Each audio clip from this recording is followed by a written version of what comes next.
Hey everyone, it's the SavaniSis, and in today's video we're going to talk about the difference between intelligence versus wisdom. Stay tuned.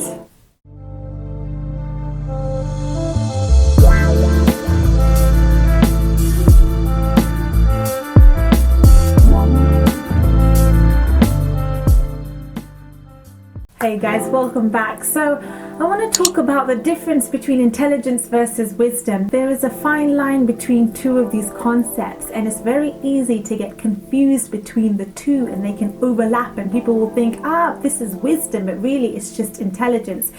And there are different varying degrees of intelligence.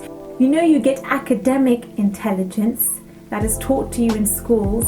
It's quite superficial because it's based on what theory. Somebody else has told you. Yes. So you're not really learning to think for yourself and discern for yourself. You're learning theory. And so the intelligence is very much, I would say, on the outside, because you're just learning stuff. Yes, it's very superficial. And if we were to go deeper in this, which some of you viewers watching our video may already know, that this world is nothing but an illusion, right? So everything we've been taught is an illusion. We've spoken about this in a previous video that's already up on our channel. It's about the education system and how a lot of the teachings we've been taught is in fact false because it's based on opinions, not facts.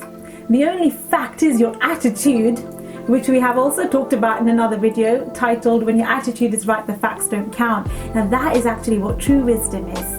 It's part of the 99.9% side of the training balance scale, which is your feelings. Your feelings will never lie to you. This is a feeling universe, and it is the divine language of the matrix.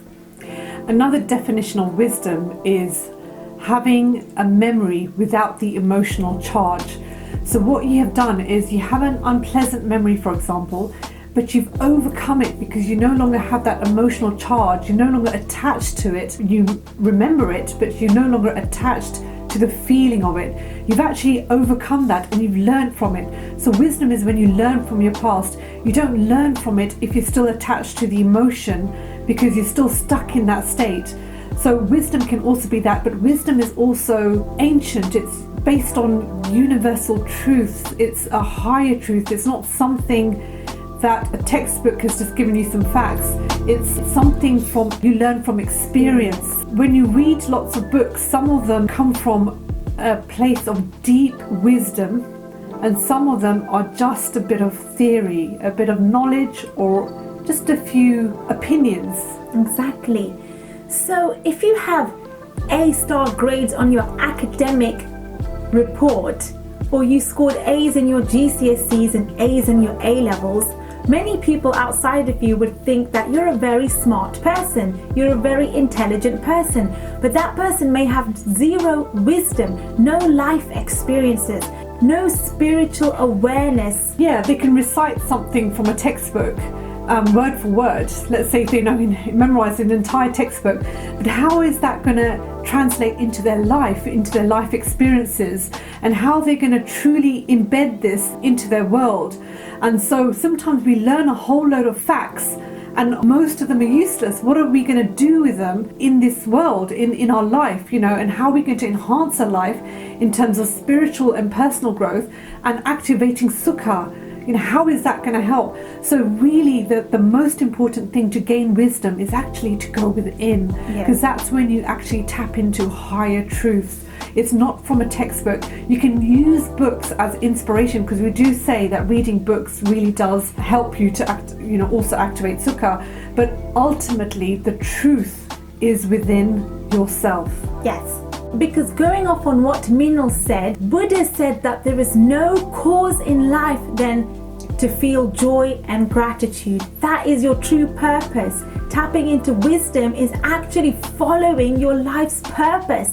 The intelligence that you learned from school, the textbook knowledge, the academic side is in fact useless going forward, because the real purpose of your life was to activate your Sukha, your inner joy, which is what our channel is all about, which is what these great ancient spiritual giants have told us. It actually comes from experience. So when you're activating Sukha, it's all about your own experience. And so anything, you gain wisdom from experience, not from just reading a whole lot of textbooks. You gain it from your own experience. It's like an example. If somebody had never seen or tasted a banana or knew what a banana was, and you were trying to explain to someone what a banana is, what it looks like, what it tastes like, they still wouldn't fully experience it unless they had one themselves and ate it themselves. So they have to experience it in order to really know what it is. You can know intellectually, okay, it's yellow, it's long, it's got a thick peel, and when you open it up, it's got a soft center inside, and it's almost a whitish center, or off-white, and you can explain all of that, but you still not really know what it is until you experience it yourself and you have it yourself, right? Yes, you wouldn't fully comprehend it and embody it. So wisdom comes from experience. It also comes from tapping into higher truths, and also it's a memory without the emotional charge. And that definition actually came from Dr. Joe Dispenza. It was a very interesting way of actually looking at wisdom and what it means. Yes.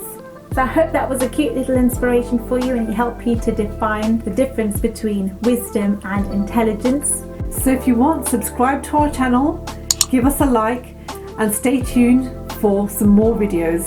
Bye for now.